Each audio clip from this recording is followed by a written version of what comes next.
साहब, पहले तो बहुत बहुत मुबारक हो यूसुफ रजा गिलानी साहब की कामयाबी की। क्या कहेंगे आप इस कामयाबी को लेकर? आप लोग यही एक्सपेक्ट कर रहे थे कि यूसुफ रजा गिलानी साहब जीत जाएंगे? ये जो सिचुएशन थी इस इलेक्शन में, उसमें इसका गालिब इम्कान था यूसुफ के जीतने का मेरे ख्याल में। और उसकी वजह ये है कि एक तो वोट सीक्रेट था, लिहाजा एक मेंबर को अपनी चॉइस देने का मौका है। दूसरा, ये सीक्रेट से ये सिर्फ ये नहीं एक ही नतीजा निकाल सकते कि चूंकि सीक्रेट था इसलिए बिक सकता था। सीक्रेट से ये भी है कि जो लोग नाराज थे, और ये MNA जो होते हैं, मैं तो इतनी पार्लियामेंट से रहा हूँ, प्रोविंशियल पार्लियामेंट से भी रहा हूँ, ये बड़े नाजुक मिजाज जरा लोग होते हैं। अच्छा। और थोड़ा सा नखरा होता है इनका, कुछ पैसा वैसा हर वक्त नहीं मांगना उन्होंने होता, पर अगर आप उनसे अच्छी तरह मिलते रहें और उनकी बात सुनते रहें और उनके छोटे मोटे काम, किसी को का फोन कर दिया किसी से किसी ने कहा मेरे घर पे आ जाओ, ये फंक्शन है, उस पे चले गए, तो ये इतनी बात से भी जुड़ जाते हैं। अच्छा। हमारे यहाँ एक नखरा उसको कह लें, वो भी लोगों का होता है और वो बड़ा इम्पोर्टेंट होता है। आप किसी को दूसरी दफा मिले और उसको आपको नाम उसका ना याद रहे तो अगला बहुत बुरा महसूस करता है। वो फिर कहता है अच्छा जी मेरा नाम क्या है, मुझे बताएं मेरा नाम क्या है, तो आप एम्बैरेस होते हैं। तो ये इस किस्म की बातों में यूसुफ रजा मील आगे था शेख साहब से। अब शेख साहब ने तो किसी MNA को जानते भी नहीं थे, नाम भी नहीं जानते थे, उनको किसी का से तो तारुफ ही नहीं था। और इस पर यूसुफ रजा है, वो आपको पता है प्राइम मिनिस्टर 99% ये फिगर है, ये बाकायदा 99% जो कौमी असेंबली के सेशन है उस पर मौजूद रहा है। वो तो उठता ही नहीं था जब तक सेशन खत्म नहीं हो जाता था। तो उसका एक और रवैया मेरे ख्याल में इससे PTI की तरफ से बहुत ही कमजोर कैंडिडेट, अच्छा बहुत ही कमजोर चुन के जो कमजोर कैंडिडेट। अच्छा, आधे लोगों तो ख्याल ये भी था ना कि ये अभी जब PTI की हुकूमत आज है, कल चली जाएगी तो ये बक्सा पकड़ेंगे और चले जाएंगे वापस। ये PTI के अंदर भी ये बात थी कि हम वोट क्यों दें, क्योंकि ये तो वापस रवाना हो जाएंगे, वापस का रवाना हो जाएंगे। अच्छा, वो इम्तियाज शेख साहब, ठीक जी। अच्छा, दूसरी बात मैं आपसे पूछना चाह रहा था कि शहबाज गिल ने कहा है कि इसको चैलेंज किया जाएगा। अब तो खैर यूसुफ रजा गिलानी साहब जीत चुके हैं ये निशिस्त, तो आपको लगता है कि इसको चैलेंज किया जा सकता है और चैलेंज के क्या नताए जा सकते हैं? ये तो आदमी नहीं कह सकता, ये तो चैलेंज वो करेंगे तो कोई मतलब है बुनियाद उसकी बनाएंगे ही कुछ।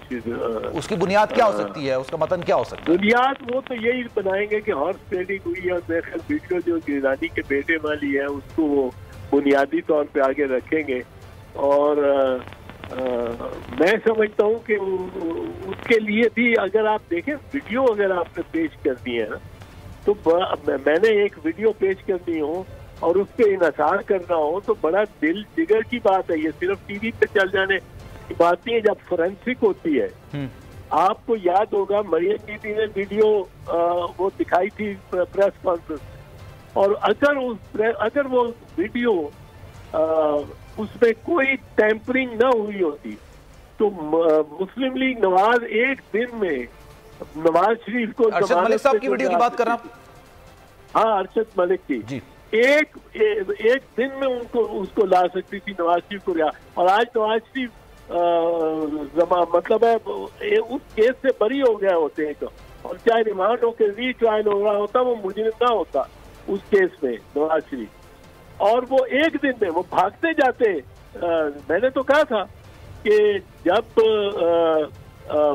मरियम बीबी ने प्रेस कॉन्फ्रेंस की, मैंने कहा आप इस दिन के बाद अब नवाज शरीफ कहती है PML नवाज की, अपने साथियों के, अपनी पार्टी के, क्योंकि ये इस पार्टी अब फौरन जाए और फौरन उसको रिहा करवा सकती है कि जी ये तो जज ये कह रहा है। लेकिन अब प्रॉब्लम ये है कि आप जाके वो वीडियो दे सकते हैं जिसमें कोई टेम्परिंग ना हुई, कोई कट तो कट्स नहीं लगे हुए। ठीक है, हाँ, तो अगर ये इस किस्म की यदि वीडियो में अगर निकल आना है कि बीच में से ये और इधर से कट होके उसका चेहरा इधर से उधर लाए हुए हैं और ये किसी ने ट्रैप किया हुआ है, क्योंकि ये ट्रैप लगता है कि वीडियो खुफिया है और वो MNA PTI के बुला रहे हैं कि आप आए, और उसको हैदर गिलानी को, और वो चला जाता है और उधर वो रिकॉर्डिंग ही कर लेते हैं। ये तो वैसे भी ट्रैप लगता है। अब क्या उन्होंने ट्रैप के तौर पे उसको बुलाया है और ये सारा बनाया है, या ये है कि वो 4 लोग खुद जेन्युइनली छोड़ना चाहते थे, और अगर छोड़ना चाहते थे और सौदाबाजी कर रहे थे फिर एक सीरियस मामला है। तो इस पे अभी ये तो देखा जाएगा। अगर ये कट्स नहीं भी लगे होते इस वीडियो के अंदर, तो आप समझते हैं कि मवाद इतना सफिशिएंट है कि वो अदालत में पेश किया जा सकता है, उसको चैलेंज किया जा सकता है? क्योंकि नहीं, ये पेश नहीं होगा, मेरा नहीं ख्याल ये वीडियो पेश। ठीक है, क्योंकि वोट अपनी मर्जी से दिया ना, चाहे वो पैसे की एवज पे दिया या जैसे कि आप मासूमात जो ख्वाहिशात कह रहे हैं कि आ जाते, घर पे आ जाते या अच्छे से मिल लेते, इनकी वजह से वोट दिया। लेकिन क्या इसको चैलेंज किया जा सकता है? भाई चैलेंज तो हर चीज को किया जा सकता है। अच्छा। आप चैलेंज करने का क्या, चैलेंज तो अदालत एक डाक खाना है, उसमें आप जाके पिटीशन डाल दें, जो मर्जी लिख दें उसमें। वो चैलेंज आप इतनी ज्यादा जो बहुतात हुई है हमारी अदालतों में केसों की, वो केस क्या है, उनसे 80% वो हकीकत है केस डिस्मिस होना चाहिए रजिस्ट्रार के लेवल पे। वो देखे ये क्या बात कर रहा है, कह रहा है कि मेरी भैंस ये को डंडा मार गया, कोई कह रहा है फलाना हो रहा है, जो बनते ही नहीं केस, वो उन पे अदालतें फंसी नहीं है। जिस तरह ये कचरा फंस जाता है ना एक सीवर नाले में, उस तरह की ये लिटिगेशन ने बंद किए हुए हैं सारे नकास के पॉइंट। तो वो ये दरखास्त देना तो कोई मुश्किल है ही नहीं। आप सीनियर वकील हैं इसलिए मैं सवाल आपसे पूछा था। अब थोड़ा सियासी बात कर लेते हैं। पीडीएम या खालिस्तान अगर बात की जाए पाकिस्तान पीपल्स पार्टी की, काफी पुरएतमाद थी कि हमें वोट ज्यादा मिलेंगे। तो आपको लगता है जितने वोट आपको मिले हैं अभी, आपकी कैलकुलेशंस उतनी थी या इससे ज्यादा लोग पाकिस्तान तरीके से आपसे राब्ते में थे? मैं नाम नहीं पूछूंगा, लेकिन आप ये बताइए कि ज्यादा लोग राब्ते में थे या इतने ही आपने एक्सपेक्ट किया था जब भी आप लोग इतने पुरएतमाद थे? देखिए, राब्ते में तो मेरा नहीं ख्याल इतने लोग थे। अच्छा, राब्ते में तो 2-3-4 होंगे, पर ये हमें पता है, इल्म था कि इनमें से बहुत सारे जो इमरान के वोट भी हैं, वो भी हफीज शेख को वोट देने को तैयार नहीं। इन्होंने कैंडिडेट ही ऐसा पेश कर दिया। तो एतजाज साहब, आप ये समझते हैं कि हफीज शेख साहब की जगह अगर हुकूमत किसी और को खड़ा करती तो शायद इतने सारे जो वोटों का मार्जिन है वो ना होता? मैं कहता हूँ अगर फर्ज करो अगर ये असद उमर को खड़ा कर दे, असद उमर मुकाबला यूसुफ रज़ा गिलानी होता, तो मेरा ख्याल है बहुत फर्क होता, बहुत फर्क फैसला होता।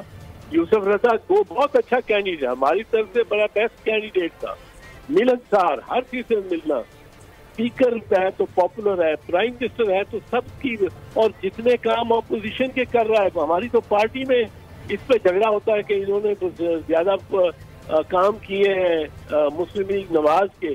तो ये अब MNA कौमी असम्बलियाँ जो होती हैं, इनमें से कोई 50%, 60% पुराने ही आते रहते, और पुराने फिर जो नए भी आए होते हैं उनको बताते हैं ये बंदा बड़ा अच्छा है, ये बड़ा स्पीकर है, बड़ी स्पीचेस की है इसने, बड़ा अच्छा मुकर्रर है, ये प्राइम मिनिस्टर बड़ा अच्छा है, ये याद रखता है नाम, ये मिलो तो काम इसको कहा हो वो भी याद रखता है।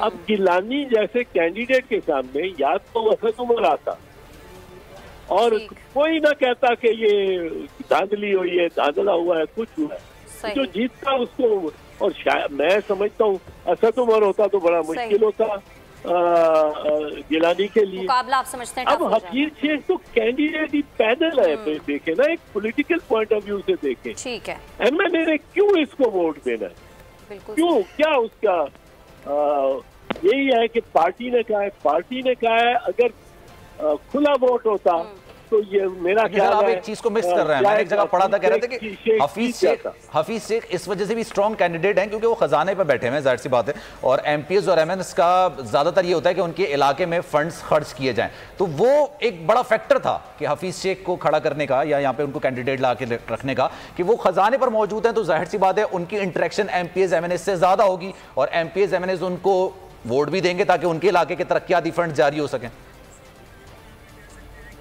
नहीं, वो उसने पहले कौन से दिए पहले कौन से उसने दिए कोई भी फंड?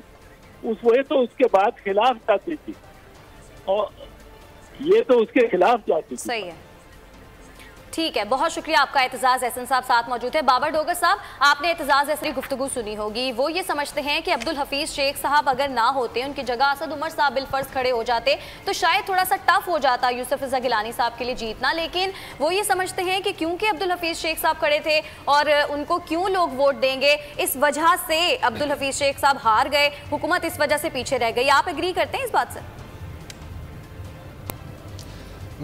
मैं इससे 100% एग्री करता हूं। मुझे एक बात बताएं कि पीटीआई के अंदर सबसे ज्यादा जो मुखालफत थी वो ये थी कि ये टेक्नोक्रेट्स को हमारे सर पे लाके बिठा दिया गया है। ये हुकूमत टेक्नोक्रेट्स के जरिए से चलाई जा रही है। पीटीआई के एमएनए जो मिनिस्टर खुल्ला कहते थे कि इमरान खान साहब को अपने इलेक्टेड टीम पर, इलेक्टेड लोगों पर इन्हिसार करना चाहिए, उन पर एतमाद किया जाना चाहिए। अब एक तरफ तो पहले इनके खिलाफ कैंपेन चल रही है टेक्नोक्रेट्स के खिलाफ। गालिबन हमारा शायद राब्ता मुनक़ता हो गया। बिल्कुल, हमारा राब्ता मुनक़ता हो गया है। और नाज़रीन, आज बड़े दिलचस्प सूरत हाल रही, बड़े अपसेट हुए हैं। सिंध असेंबली में भी बड़ा अपसेट हुआ। सैफुल्ला अबड़ो साहब वहाँ से कामयाब हो गए, हालांकि वहाँ से एक्सपेक्ट ये किया जा रहा था कि पीपल्स पार्टी कामयाब होगी, लेकिन वहाँ पर पीटीआई के उम्मीदवार सैफुल्ला अबड़ो साहब कामयाब हो गए। और उससे बड़ा अपसेट तो कौमी असम्बली में हुआ, क्योंकि कौमी असम्बली की वहाँ पर ऐवान बाला की 2 नशिस्तें थी, एक तो ख़वातीन की और दूसरी सब जनरल नशिस्त, और वहाँ पर यूसुफ रज़ा गिलानी साहब और अब्दुल हफीज शेख के दरमियान बड़ा कांटे का मुकाबला था। और हुकूमत बहुत ज्यादा कॉन्फिडेंट थी कि कुछ भी कर लें, ये लोग पैसा लगा लें या सारे इकट्ठे हो जाएं। वजीर आजम ये कहते थे तमाम चोर इकट्ठे हो जाएं, लेकिन फिर भी अब्दुल हफीज शेख साहब ही जीतेंगे। लेकिन हमने देखा कि हुकूमत का ये कॉन्फिडेंस बिल्कुल भी सच साबित नहीं हुआ और अब्दुल हफीज शेख साहब हार गए। यूसुफ रज़ा गिलानी साहब को बड़े मार्जिन से कामयाबी मिल गई। सेनेट के जो इंतखाबात होते हैं वो इस तरह के इंतखाबात होते हैं कि उनमें आपको कुछ प्रिडिक्ट नहीं कर सकते, आपकी अपनी कैलकुलेशन जरूर होती है, लेकिन वो अच्छा, राना सनाउल्लाह इस वक्त हमारे साथ मौजूद है, उनसे मजीद बात करेंगे। राना सनाउल्लाह साहब, आपका जो कैंडिडेट है कामयाब हो गए यूसुफ रज़ा गिलानी साहब, पाकिस्तान पीपल्स पार्टी के रहनुमा है, आप एक्सपेक्ट कर रहे थे ये अपसेट है, आपको क्या लगता है? लाइन ड्रॉप हो गई है, उनसे रब्ता करने की दोबारा कोशिश करेंगे। लेकिन सेनेट के इंतखाबात काफ़ी दिलचस्प होते हैं। उसकी वजह ये होती है कि आपकी अपनी कैलकुलेशंस तो होती हैं। जैसे कैलकुलेशंस थी 171 वोट चाहिए थे यूसुफ रज़ा गिलानी को जीतने के लिए, और 171 अगर को वोट पड़ते उनको तो वो जीत भी जाती, लेकिन उससे कम वोट पड़े क्योंकि हफीज शेख को वोट काफ़ी कम पड़ गए। हफीज शेख की जो कैलकुलेशंस थी उनके वाले से वो काफ़ी ज़्यादा थी। 160 कैलकुलेशंस जो वोट्स थे वो अपोजिशन के थे, लेकिन हमने देखा कि 9 वोट ज़्यादा पड़े हैं। राना सनाउल्लाह साहब इस वक्त हमारे साथ दोबारा, उनसे मजीद बात करेंगे। राना सनाउल्लाह साहब, बताइएगा, यूसुफ रज़ा गिलानी साहब कामयाब करार पाए हैं, आप क्या समझते हैं? इतने ही कैंडिडेट्स जो इतने ही वोट्स आपके साथ राब्ते में थे।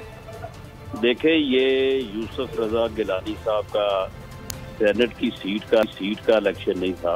अच्छा, ये गवर्नमेंट वर्सेस पीडीएम के खिलाफ एतमाद या अदम एतमाद का इलेक्शन था। ये एक मुतकब्बर और जालिम इंसान के खिलाफ जो है ये इस मौजूद ईवान में रेफरेंडम था, जो आज एक मुतकब्बर और जालिम इंसान जो है वो सरदबू हुआ है और मजलूमियत जो है वो सुरखरू हुई है। और ये आज जो इनको 164 वोट मिले हैं, 4 इनके रिजेक्ट हुए हैं, तो ये 172 का फिगर चाहिए इनको वज़ीर आज़म रहने के लिए। तो इसलिए ये इनके खिलाफ खुला अदम एतमाद है। इन्हें चाहिए कि ये इस्तीफ़ा दें और आवाम के पास जो है वो जाया जाए कि वो फिर से जिसको भी मैंडेट दे वो इस हुकूमत को, वो इस मुल्क को जो है लेकिन लेकिन राणा साहब आपकी PMLN की कैंडिडेट हार गई है, उस पर आप क्या तबसरा करेंगे? क्योंकि यूसुफ गिलानी जीते हैं तो PMLN की कैंडिडेट हारी है। उसको पूरे वोट मिले हैं जो PDM के 161 वोट हैं, और इलेक्शन जो था वो ये यूसुफ रजा गिलानी साहब वाला, इसके ऊपर सबका फोकस था, और उनको बहरहाल वोट हमारे पूरे मिले हैं। और PTI के जो वोट यूसुफ रजा गिलानी साहब को मिले हैं, तो ये अदम एतमाद है PTI का भी यूसुफ रजा गिलानी साहब पर। अब इनको शर्म करनी चाहिए और इस किस्म के उज़र तलाश नहीं करने चाहिए, और इस हाउस के फैसले को तस्लीम करते हुए फौरन रिजाइन करना चाहिए। नहीं राणा साहब, फौजिया अरशद को 174 मिले हैं, तो वो ना माना जाए? जो तहरीक इंसाफ की थी उम्मीदवार, उनको तो मेजॉरिटी मिल गई, 174 वोट मिल गए।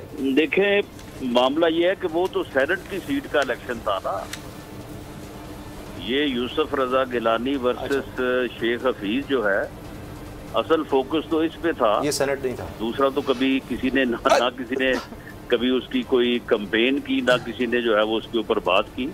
असल बात तो यहाँ पे थी, तो ये बात जो है ये सामने आ गई है।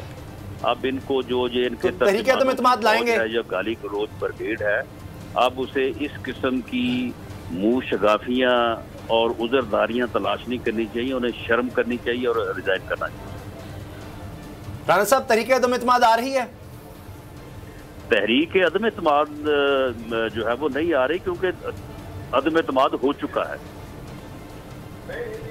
अच्छा, तो इसके बाद जरूरत नहीं है? इमरान खान साहब खुद तो इस्तीफा देंगे नहीं आपके मुतालबे पर? जी, मैंने कहा आपके मुतालबे पर इस्तीफा नहीं देंगे। अगर तहरीक अदम एतमाद ना आई तो इस्तीफा तो वो उस तरह नहीं देंगे। जब आप यूसुफ रजा गिलानी साहब जीत सकते हैं तो फिर तो आपकी तहरीक अदम एतमाद कामयाब हो सकती है। उनकी मॉरल अथॉरिटी खत्म हो चुकी है, उनकी मॉरल अथॉरिटी तो चले, वो तो पहले दिन से आपकी नजर में खत्म थी। और राणा साहब, यहाँ पे मोरालिटी को कौन मानता है? यहाँ पे मोरालिटी को कौन मानता है? यहाँ पर एतमाद लानी पड़ेगी। देखें, मामला ये है कि